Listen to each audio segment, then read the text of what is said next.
Hi friends, welcome to వని వంటిల్లు. ఈరోజు మనం అటుకులు బెల్లంతో కేసరి ఎలా తయారు చేసుకోవాలో చూద్దాం. ఇది చాలా తక్కువ టైంలో రుచిగా మనం అమ్మవారి ప్రసాదంగా అయినా తయారు చేసుకోవచ్చు, మనం ప్రసాదాలుగా తయారు చేసుకోవచ్చు. కృష్ణాష్టమి రోజు కూడా ఈ ప్రసాదాన్ని దేవుడికి నైవేద్యంగా పెడతారు.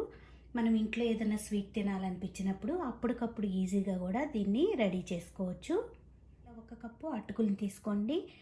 3/4 కప్పు బెల్లం తురుము తీసుకోవాలి. మీకు తీపి ఎక్కువ ఇష్టపడితే 1 కప్పు బెల్లం తురుము కూడా తీసుకోవచ్చు. కొద్దిగా యాలక పొడి, కొంచెం జీడిపప్పు, కొద్దిగా కిస్మిస్, 2 టేబుల్ స్పూన్లు నెయ్యి. ఇప్పుడు తయారీ విధానం చూద్దాం. ఇలా ఒక మిక్సీ జార్ తీసుకోండి. దీనిలో అటుకులను వేసి రవ్వలాగా గ్రైండ్ చేసుకోవాలి. చూడండి, ఇలా రవ్వలాగా గ్రైండ్ చేసుకున్నాం కదా. ఇప్పుడు దీన్ని పక్కన పెట్టుకొని స్టవ్ ఆన్ చేసుకుని ఒక బాండీ పెట్టుకోండి. దానిలో 1 స్పూను నెయ్యి వేసుకోండి.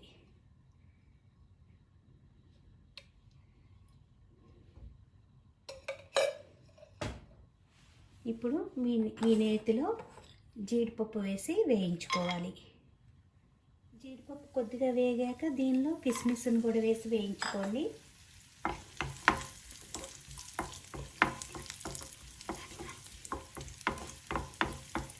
కిస్మిస్ ఇలా ఉబ్బితే మనకు వేగిపోయినట్టు. ఇప్పుడు స్టవ్ ఆఫ్ చేసుకుని వీటిని ఒక గిన్నెలో తీసుకుని పక్కన పెట్టుకోండి.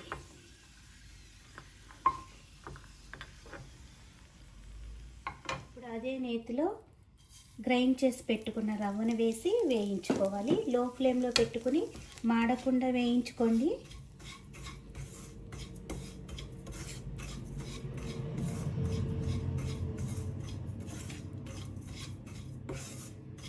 ఇప్పుడు రవ్వ కూడా మనకు వేగిపోయింది, అటుకుల రవ్వ. ఈ రవ్వను కూడా తీసుకుని గిన్నెలో పక్కన పెట్టుకోండి. ఇప్పుడు అదే ప్యాన్లో కప్పు అటుకులకి 2 కప్పులు వాటర్ని వేసి బాగా కాగనివ్వాలి. వాటర్ కాగుతున్నప్పుడు దీనిలో 1 స్పూను నెయ్యి వేసుకోండి.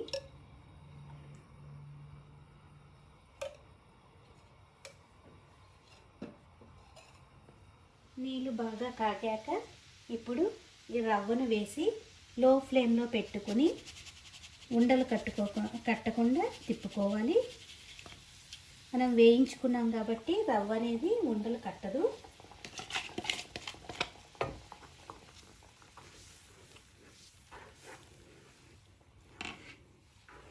ఇలా తిప్పుకుంటూ దగ్గర పడనివ్వండి.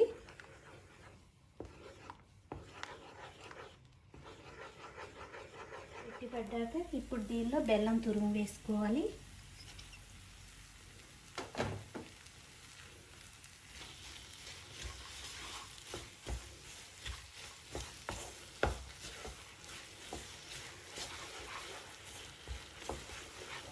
బెల్లం తురుము కరిగేసరికి మనకి మళ్ళీ కొద్దిగా పలసపడుతుంది. పలసపడిన తర్వాత మరి కొంచెం సేపు ఉడికితే మళ్ళీ దగ్గర పడి మనకి కేసరి రెడీ అవుతుంది. ఇలా తిప్పుకుంటూ దీన్ని ఉడికించుకోవాలి. ప్యాన్కి అతుక్కోకుండా ఇలా దగ్గర పడ్డాక దీనిలో కొద్దిగా మనం ఫుడ్ కలర్ని వేసుకుందాం. మీకు ఇష్టం లేకపోతే వేసుకోకపోయినా పర్వాలేదు. నేను ఎల్లో ఫుడ్ కలర్ కొద్దిగా వేస్తున్నాను. ఇప్పుడు మొత్తం కూడా కలుపుకుని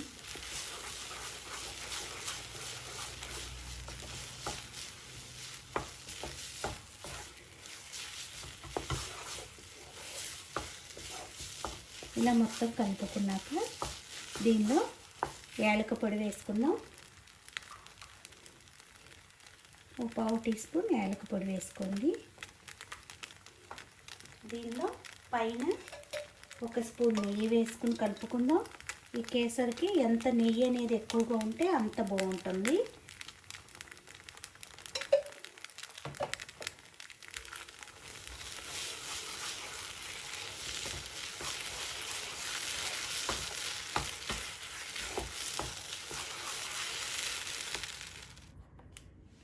చూడండి, మనకి కేసరి రెడీ అయిపోయింది.